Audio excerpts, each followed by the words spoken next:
Bitter criticism. Such a beautiful landscape view. Can you see? It's not bad criticism. It's not bitter, but well, there are bitter things on life, which is not this landscape and this geography. For example, yesterday. Yes, this is bitter. Do you remember yesterday? 2 episodes ago. Well, there was a dog there. There was a lost dog over there. I tried to find that dog to save the dog, but the dog never showed up, and I lost Mursi, my black dog over there. Right here. I lose this dog. So yesterday was such a bad day for me. I was trying to find Mursi the whole day actually. And Mursi was not dead. Mursi was lost, and I start getting nervous just because of this road. Look that road. I thought Mursi could be hit by a truck. And what happened? Mursi always find a way to home. That's super interesting about Mursi. Looks like she's dumb, but she always find her own way to home. That's incredible.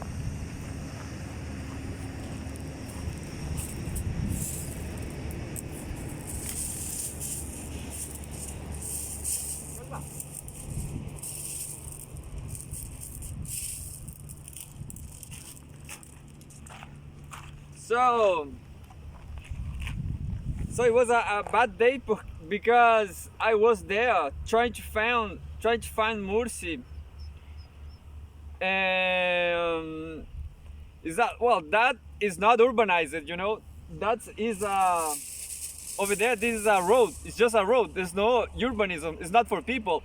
So I was jumping the fence back and forth from one place to other, screaming Mursi, almost 3 hours.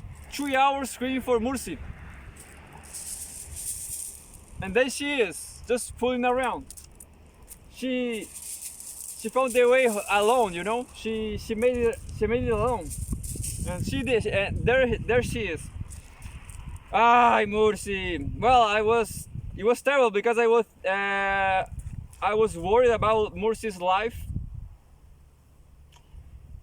The good news is I found the file from the articles from March 4th. Today is March 4th. March 4th. And is a lot of articles. So not much to say. March 4th, 2024. Home World News. Transcript release of purported German discussion of attacking Crimean bridge. I guess I read this. I'm not sure. The text in Russian has been published by Russia Today editor-in-chief Margarita Simoyan, hours after she reports receiving the recording transcript release of purported German discussion of attacking Crimean bridge. We have a photograph from Crimean bridge from Sputnik. Konstantin Mikhalchevsky.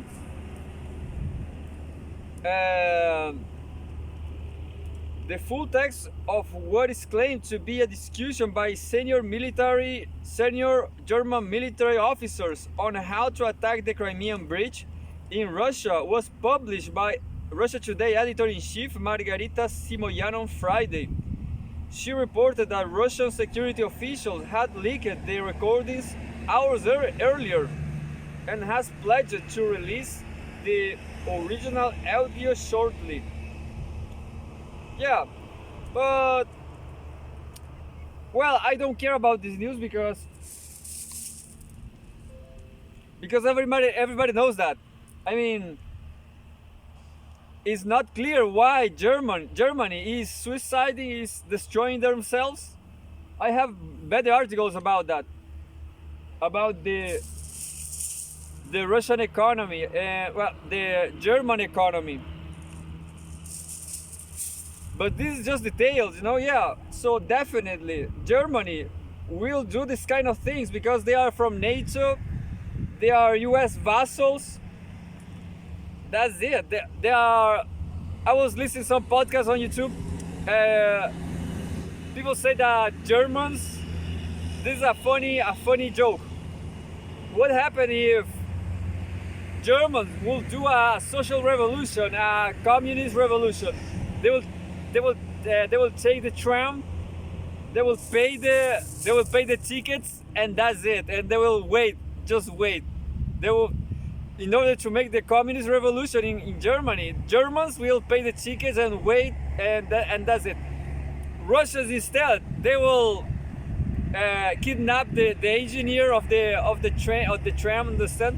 And that's it. The Russians, they will get things done, you know.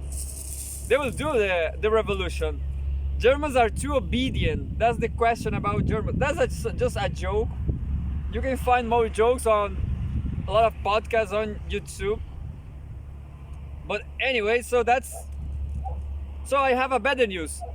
March 1st, 2024. Schizophrenic world order. The West is willing to destroy its financial system to punish Russia. Yeah, that news is interesting. Today's Western leaders exhibit a strange mix of self-assuredness and anxiety that's characteristic of those defending the status quo during times of sweeping change. By Henry Johnston. Oh, I just read this. Yeah, I guess I read this. He worked for over, yeah. So next news. I have in this very file news from Kazakhstan. But I will just read one from Russia Today. March 1st, home business news. Japan expands Russia sanctions. The new restrictions are in line with those of G7 allies. Tokyo says Japan expands Russia sanctions. What can I say about Japan? My Samsung A12 was just destroyed. I lost 120 gigas. So, well, thank you, Japan. Thank you to stole me my gigas. Now I have to work more. Nah, but that cell phone was too old. Japan has approved a new round of sanctions on Russia over the Ukraine conflict. Its foreign ministry announced on Friday. Tokyo has banned trade with an additional 29 Russian entities. 29 Russian entities, according to a ministry press release. 12 individuals, including an executive at an arms manufacturer, 7 organizations, and a bank have also been added to Japan's asset freeze list. What a vassal, isn't it? So England steal money from Venezuela and Russia, and Japan, they don't have money. Anyway, we decided on the latest sanctions in cooperation with the G7 from the perspective of what will be effective in achieving a just A just and lasting peace in Ukraine. Japanese Chief Cabinet Secretary Yoshimasa Hayashi said at the press briefing on Friday, as quoted by Bloomberg, Japan will continue to work together with the international community, including the G7, he added. Among those blacklisted are Russian defense contractors Kalashnikov and Almazantey, as well as Tinkoff Bank and the United Shipbuilding Corporation. Well, there's a lot of industry in Russia. I didn't know. Yeah, I don't know nothing about Russia. I know nothing about Russia. I just know about Chilean in this industry. There's no industry. That's it. I just know about Brazilian industry. There's some, but they are under attack by imperialism. Like Odebrecht Construction Building Company, Petrobras, they are all on the edge of the attack of imperialism. The sanctions also targeted the shipping line Atomflot, train manufacturer Uralvagonzavov. What a crazy name.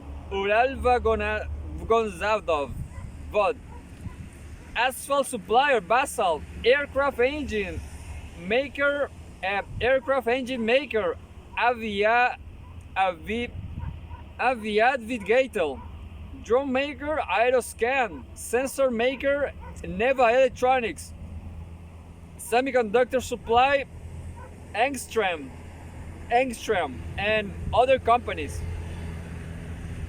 You know,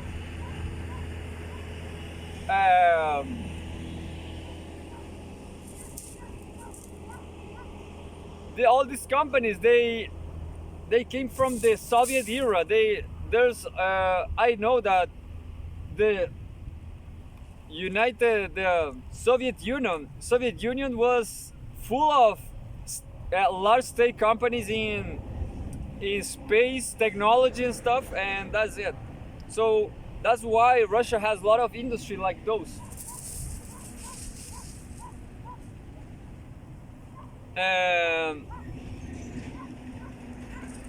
Most Japanese companies stayed in Russia. Well, this is another news. Most Japanese companies staying in Russia survey. What? Tokyo has also banned supplies of Russian diamonds for non-industrial use from third countries. The diamond ban was first announced by G7 countries: Canada, France, Germany, Italy, Japan, the US, and the UK in early December. Several days later, the prohibition was included in the EU's 12th package of sanctions on Russia. As of January 4th, deliveries of non-industrial diamonds mined, processed, or produced in Russia to the markets of G7 and EU countries are forbidden. On March 4th, the second phase, applying to natural Russian diamonds from 1 carat upwards that were processed in third countries, came into force. Moscow has already pivoted its diamond trade to the markets of China, India, the UAE, Armenia, and Belarus, which have all seen a sharp increase in rough and cut stone imports from Russia in recent months. Kremlin spokesman Dmitry Peskov was warned that the ban will have a boomerang effect on Western countries, hitting their own economies by depriving them of Russian diamonds. Yeah, that's a thing I don't have. I guess I will never have diamonds. Who cares about? People say that diamonds are super tough material. Who knows?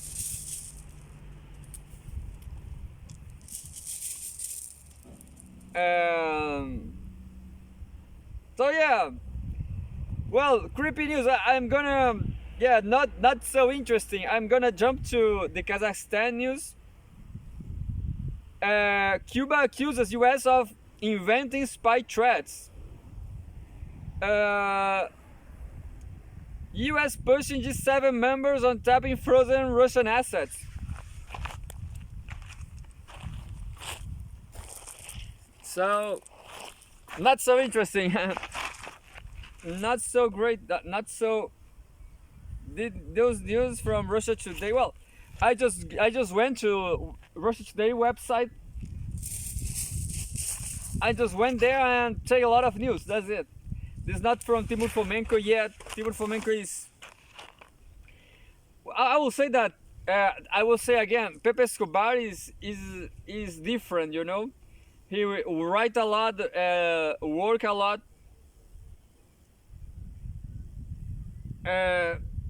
Yeah, this news, I will just read this one and then I will go to the Kazakhstan news. March 1st, home business news. US pushing G7 members on tapping frozen Russian assets.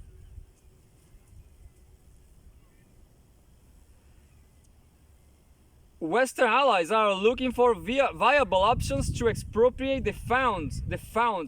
US Treasury Secretary Yellen what? Yellen has said US pushing G7 members on tapping frozen Russian assets. The US and its allies will continue to seek a firm legal rationale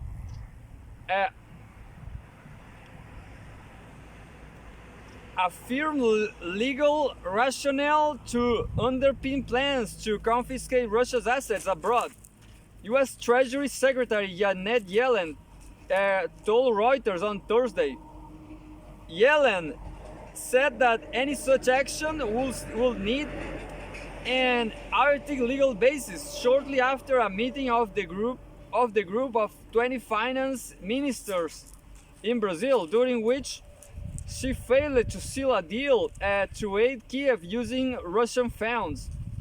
She noted that despite skepticism from some EU countries about asset seizure, there were ways to tap the 300 billion belonging to the Russian central bank. Yeah, that's what I was referring to about UK robbery. Well, yeah, bitter criticism. We say things like they really are robbery. Belonging to the Russian central bank, such as using the funds as collateral for loans. Yellen also mentioned a new proposal to issue a syndicated loan, which she described as an interesting option. There are complicated legal issues here. We agree that whatever we do has to have a firm international legal as well as domestic rationale, Yellen said. Who is Yellen? I'm sorry. Yeah, this bullshit people. She is the US Treasury Secretary. So he's lying. That's the whole truth. There are complicated legal issues here. We agree that whenever we do to have fear, yeah. While the US and UK have been pushing for actions to outright seize these funds, the EU has been warning about the legal and financial implications of such a move. At the meeting in São Paulo on Wednesday, French Finance Minister Bruno Le Maire publicly questioned Yellen's view that it will be legal to tap Russian funds, revealing a rift among G7 countries.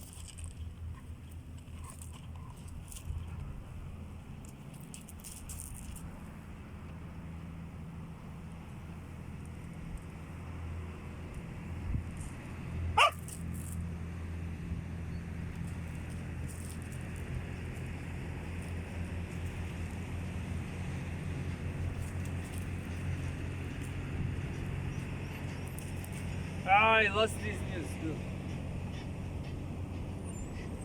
I lost the arguing that the West doesn't have the legal basis to seize the Russian assets now. Le Maire called for a more modest approach, centered on the EU's move to seize the interest earned from the assets held at the clearinghouse, our Euronuclear. This is an Euronuclear blasts G7 over plan to seize Russian money. There's another news. Echoing his remarks, German Finance Minister Christian Lindner said that the EU was looking into a legally secure step to use proceeds from frozen Russian assets. France and Germany, along with the European Central Bank, have expressed most concern that seizing funds could negatively affect financial stability and erode trust in the euro's status as a reserve currency. It's also argued that such a drastic move will set a precedent, pushing other countries to avoid holding their reserves in Western currencies, in the case that may one day become subject to similar sanctions. Definitely. So, just like Saudi Arabia, I guess.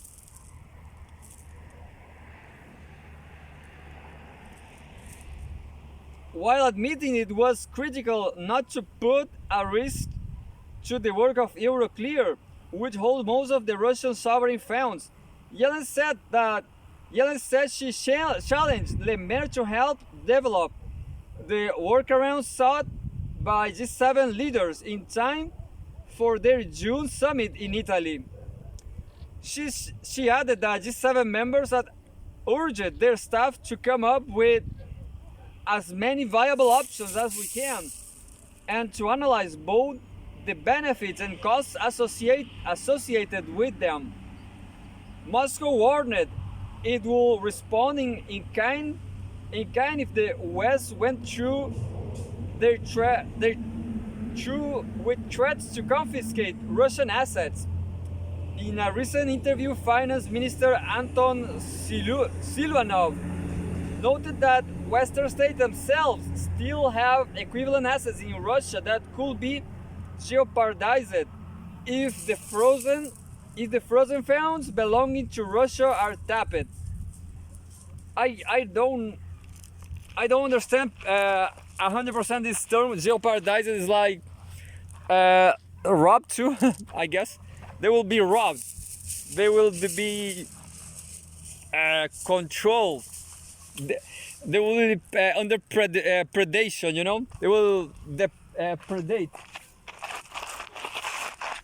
They will be hunt.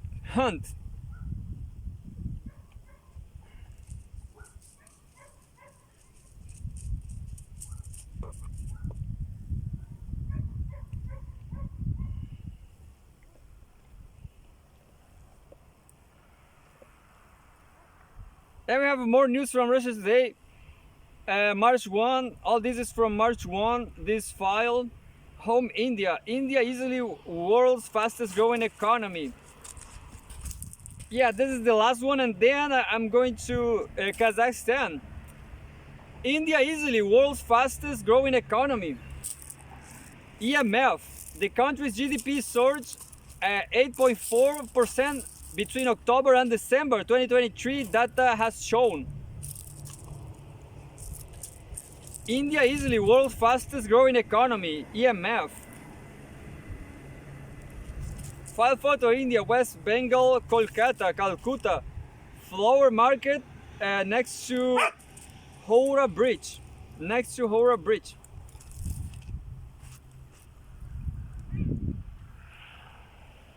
This is because the sun. Anyway,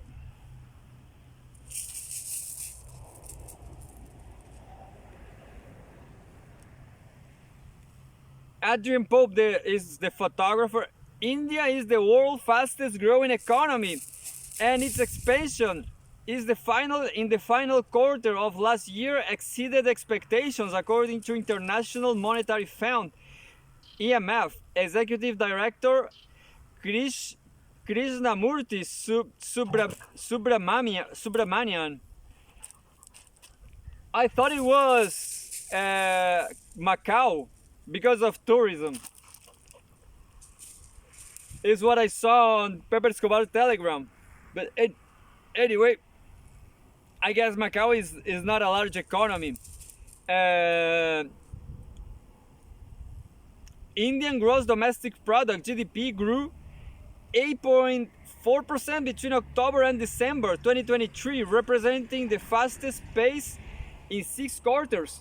Data published by the country's statistics service on Thursday showed. If you look at the GDP numbers, India's poised for about 8% growth this year.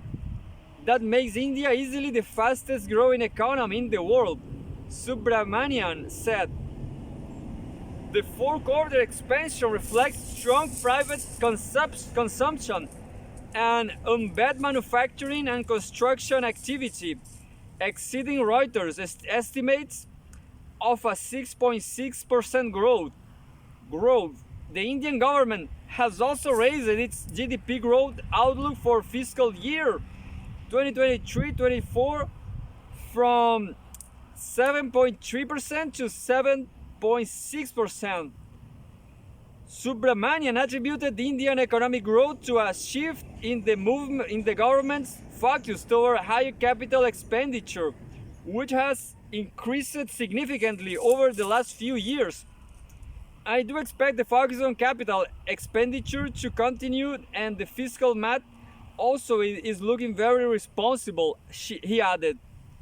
The Indian Finance Ministry represented a preliminary budget in early February, forecasting that the fiscal deficit for the 2025 financial year will decline to 5.1% from the revised 5.8% for 2024.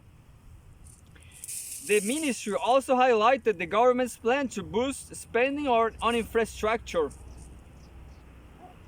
And yeah, what can I say? India is the most populous country in the world. I'm Indian by myself, no, just joking. And details of failed Russia-Ukraine peace deal revealed.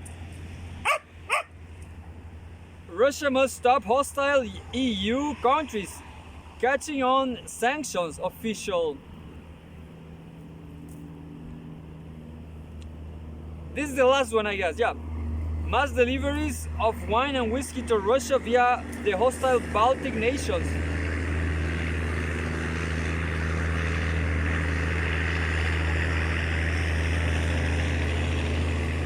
Mass deliveries of wine and whiskey to Russia via the hostile Baltic nations must be stopped, Sergei Ivanov, the special representative to President Putin, has said.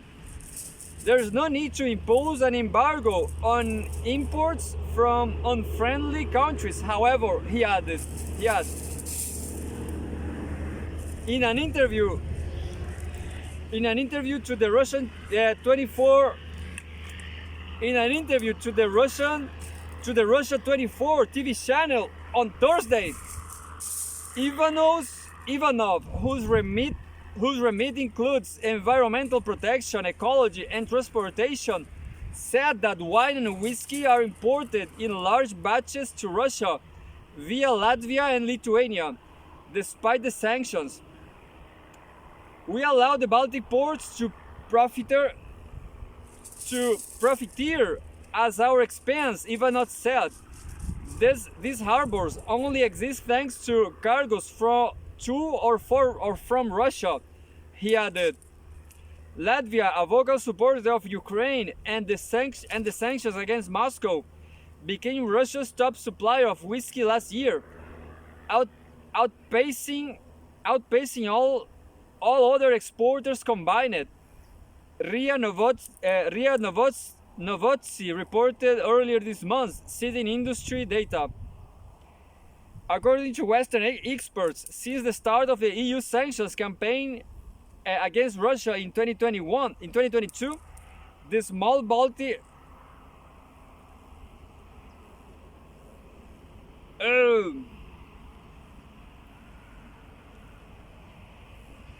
just a second. The small Baltic nation has acted as a middleman for Western spirits entering the Russian markets. Latvia's neighbor, Lithuania, was Russia's second largest sky supplier last year, the RIA Novosti's data showed. Ivanov said that he has categorically opposed to an embargo on the supply of wine and whiskey from unfriendly states. The term unfriendly refers to countries that impose unilateral trade and economic sanctions on Russia over the conflict in Ukraine. I am in favor of continuing supplies only via other routes, not through the Baltics, Ivanov said, naming Russia's own port on the Baltic Sea and ports on the Black Sea as possible alternatives. Well, I won Kalnilapilis beer from Lithuania. Woo! Today I'm not drinking because I drank just yesterday. I drank yesterday. Balu, Balu, Balu. So, can you see dogs? Dogs learn new games. Dogs learn new things.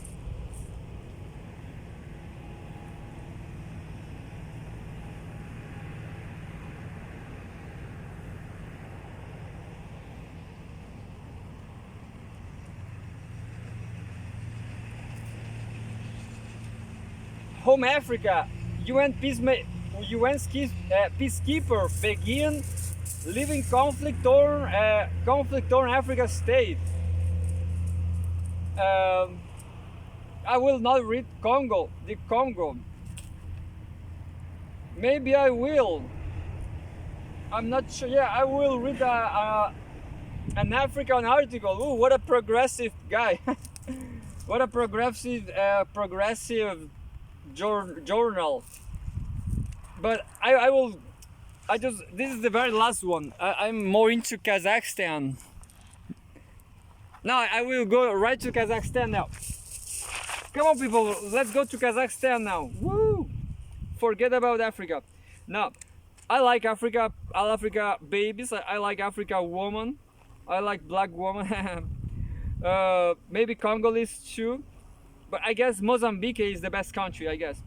Or some of those Guinea, I'm not sure if Guinea-Bissau maybe.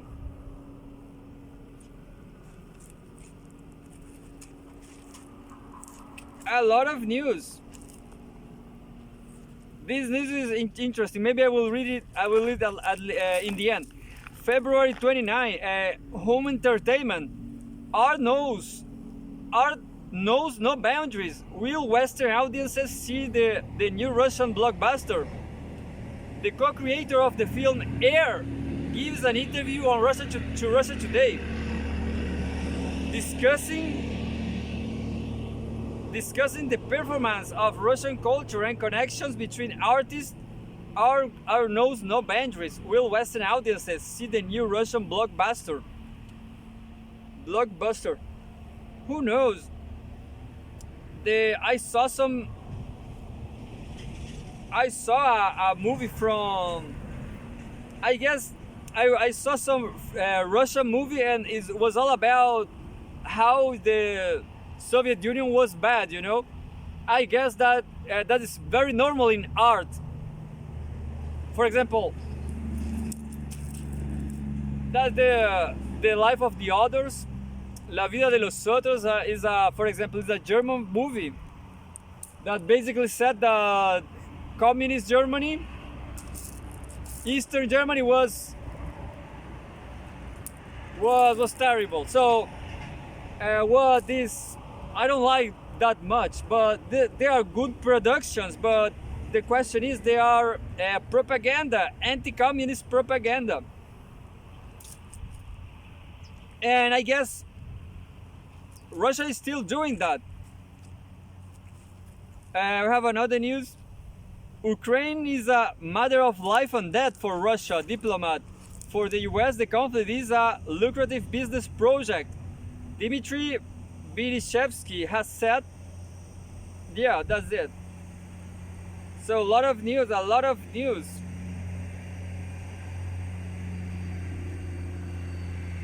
I just read that 2 days ago. Inequality rising in Russia. Data.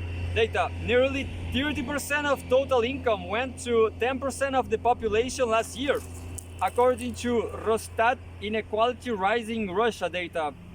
I read it. This is interesting. Look, and it's interesting and short. I will read this and then I will go to the Kazakhstan news. February 29, 2024, home business news. Russian economy becoming more sustainable. Putin. Currently, 9% of the country's growth comes from non-resource based industry, according to the president. Russian economy becoming more sustainable. Putin. The Russian economy is becoming more complex and technologically advanced and less based on natural resources, President Vladimir Putin said on Thursday in a key annual speech to the Federal Assembly, the country's national legislature. The country's non-resource-based exports should increase by 2/3 over the next 6 years, according to the head of state. Today, the share of non-resource industries in the structure of growth of the economy comfortably exceeds 90%, which means the economy is becoming much more sustainable, Putin stated.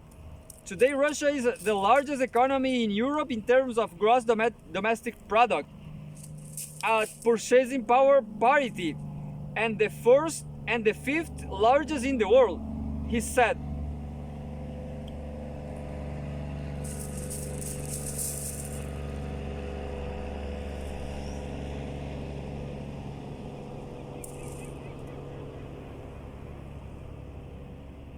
The Russian president set the goal of increasing the share of domestically produced high-tech goods by 1.5 times by 2030.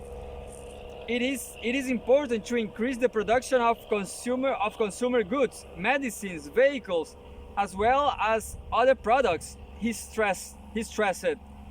Also by 2030, Russia should be among the 25 leading countries in terms of the number of industrial robots, Putin concluded. Yeah, make some cyborg geishas for us, Putin. I want a Maria Sharapova cyborg geisha when she was young. Yeah, I'm sorry, I'm sorry, Maria Sharapova, but definitely I want a cyborg geisha, not a real woman, not a real because of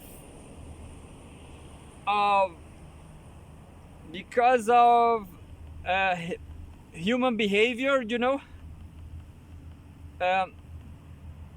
So yeah, this is another news. Another interesting news here. March 1st, home business news. Argentina seeks more cash from IMF. Bloomberg.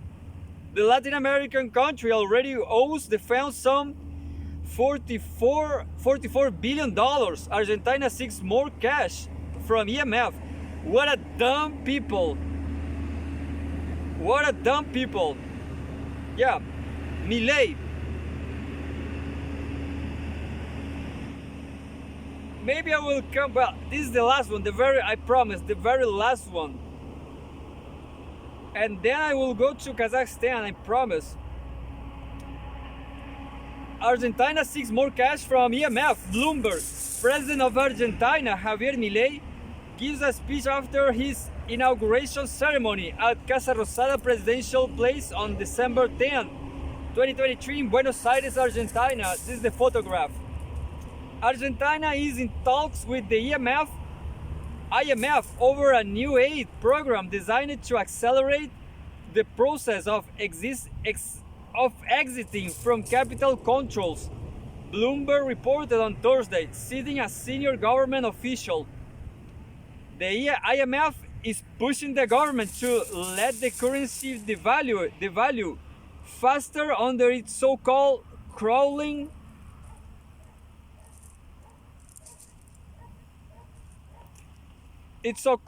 crawling peg and keep interest rates above soaring inflation, the unnamed official told the outlet. President Javier Milei has pledged that he will eliminate the so-called cepo, the word used by Argentinians to refer to currency restrictions, before the end of the year. Argentina already owes the IMF some $44 billion. In January, the fund agreed to unlock $4.7 billion for the country as part of a debt restructuring plan, even though Buenos Aires has missed targets related to its multi-billion loan program. Latin America's third largest economy, Argentina, is bearing the brunt of a severe economic crisis after decades of debt and financial mismanagement. An estimated 40% of Argentinians are living in poverty. The nation's annual inflation rate is among the highest in the world, at around 250%. And wow, that's unbelievable. The highest in the world, around 450%, and is expected to climb faster in the months ahead after the government devaluate the peso by over 50% as part of Milei's so-called shock therapy reforms to stabilize the ailing economy.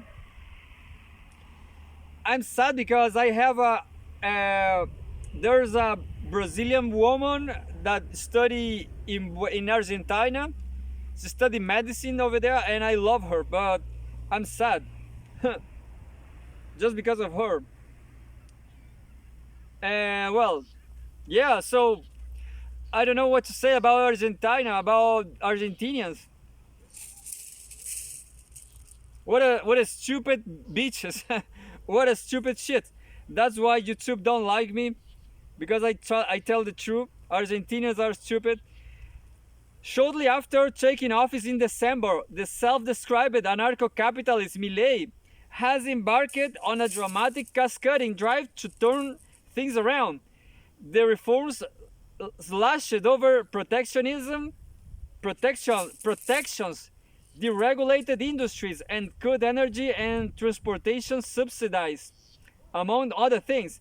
Despite harsh criticism and protests by labor unions, Milei has so far stood by his new policies, warning that it will take time for results to be seen, and that things could get worse before they get better.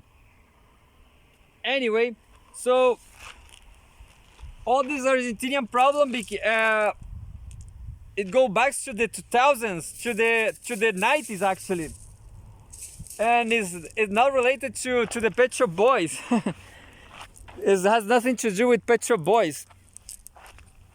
Oh, I didn't read the Kazakhstan news. I have to do my yoga now.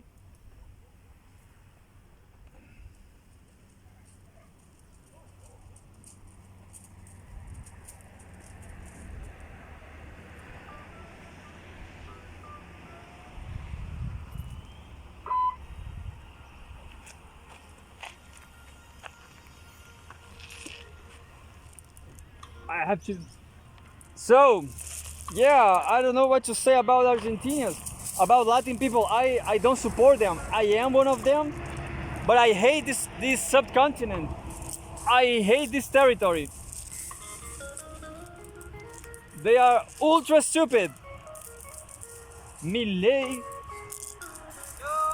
Pinochet, Menem, De la Rua, Macri, Piñera. Oh, they are what a stupid masses, you know? Yeah, I've lived all my life in South America, and let me tell you, Brazilians are better. Brazilians are not so bad than Chileans or, well, I will do my yoga later, believe me.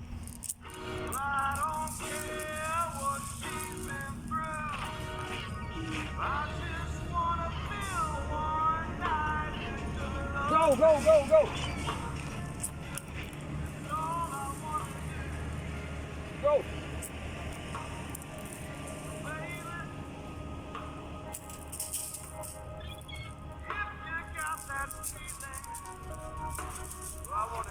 Terrible, terrible people. Milei, Macri, De la Rua.